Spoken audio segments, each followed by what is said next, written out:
road. 13 years, from Houston to Memphis to Nashville, now in Baltimore. I enjoyed it. I can look back on it, reflect back on it, and I wouldn't change a thing. The way I play the game, the way I approach the game, the love I have for the game, I wouldn't change that. I played the game with a lot of passion.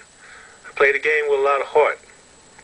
And it showed over the course of my 13 years because I gave it 110% every game. Because if we was up by 30 or if we was down by 30, there was always that opportunity that I feel like, me and my teammates and the coaching staff and the organization can make things happen. It's always see his frustrations after throwing interception, getting booed, keeping the spirits up. But the one thing that stands out to me, and I'm so proud of this, when Steve finally came into fruition, was in 2003.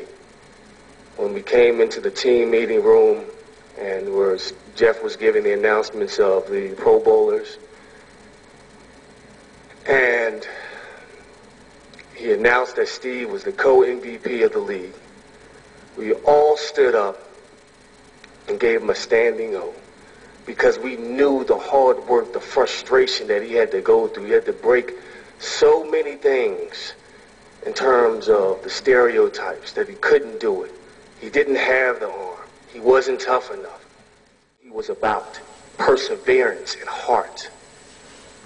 Somebody asked me tonight, do I think Steve McNair is going to go in the Hall of Fame? I had to chuckle. I said, he's already in the Hall of Fame.